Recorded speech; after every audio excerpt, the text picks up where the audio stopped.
한 땀 한 땀 정성스럽게 염료를 가득가득 넣어서 깊은 곳부터 옅은 층까지 정말 이렇게 해서 잘 안 지워지거든요. 안녕하세요. 피부로 떠나는 여행 가이드 피부과 전문의 노성민입니다. 오늘은 문신 제거, 그러한 제거를 어떻게 하고 어떠한 걸 기대할 수 있는지 이런 전반적인 것들에 대해서 오늘 한번 이야기해 볼게요. 문신이란 거는 몸 안에 염료, 물감을 집어넣는 행위입니다. 입자가 이제 되게 작은 물감들을 바늘을 이렇게 그 피부에 이렇게 구멍을 내서 그 물감들을 이렇게 쏙쏙 안에 집어넣는 거거든요. 그럼 보통 이게 입자가 작으면 저희 몸 안에 청소세포, 매크로파지라는 청소세포가 있는데 얘네가 원래는 이런 것들을 다 잘 먹어가지고 피부에서 제거를 해야 돼요.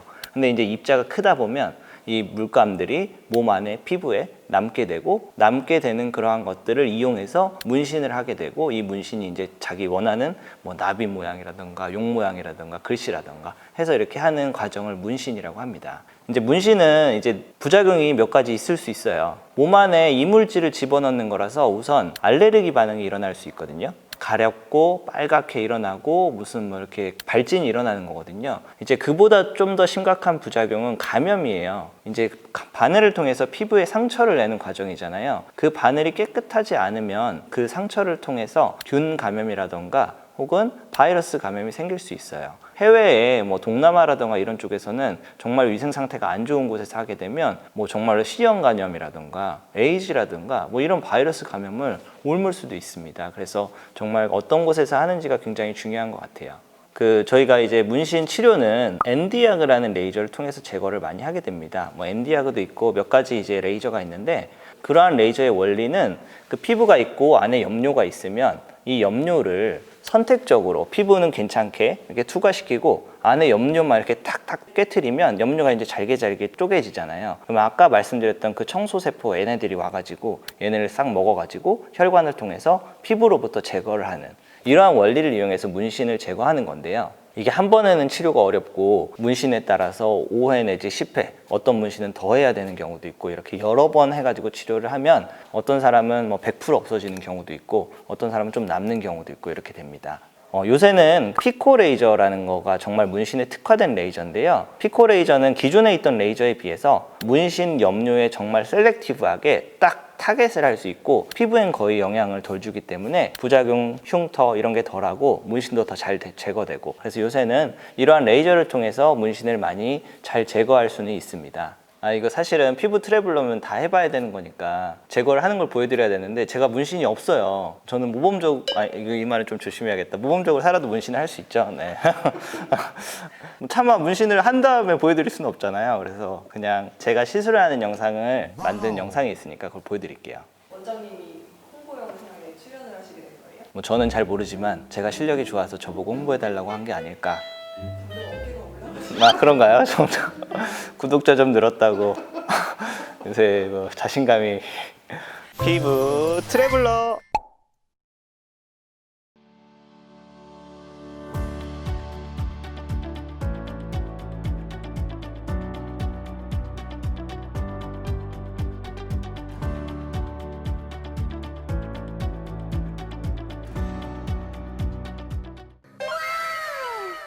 피부 트래블러.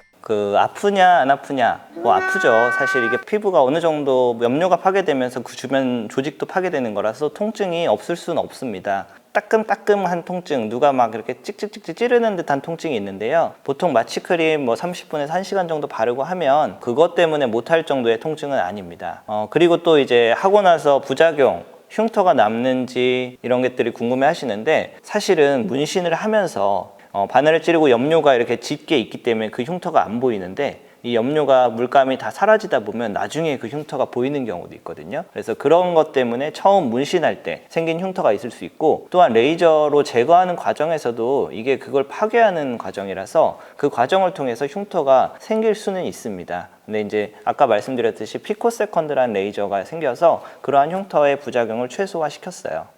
PD님은 프로가 있고 아마추어가 있는데 어떤 분한테 받은 문신이 더 제거가 쉬울까요? 풀어요. 뭔가 덜 찌를 것 같아요. 너무 깊게 안 들어가거나. 아닙니다. 프로가 한 문신이 제거가 정말 어려워요.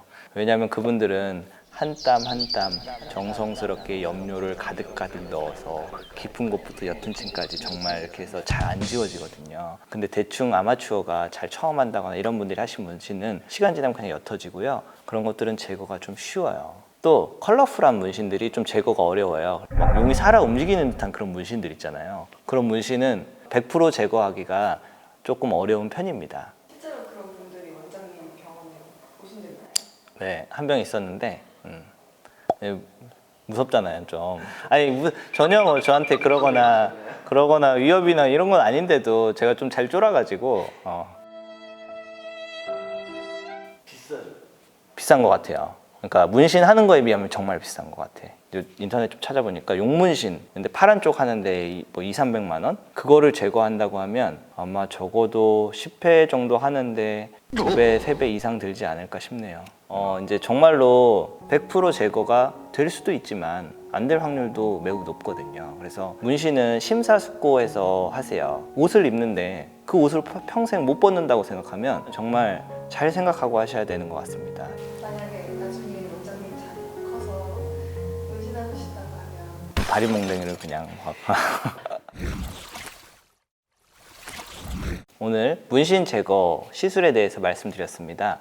제거를 원하시면 병원에서 제거하는 방법이 있으니 뭐 병원에 와서 상담하시는 것도 좋은 방법입니다. 이상으로 오늘 내용 마치고 저는 다음에 다른 내용으로 찾아오겠습니다. 궁금한 부분이 있으면 댓글 달아주시고 많은 시청 바랍니다.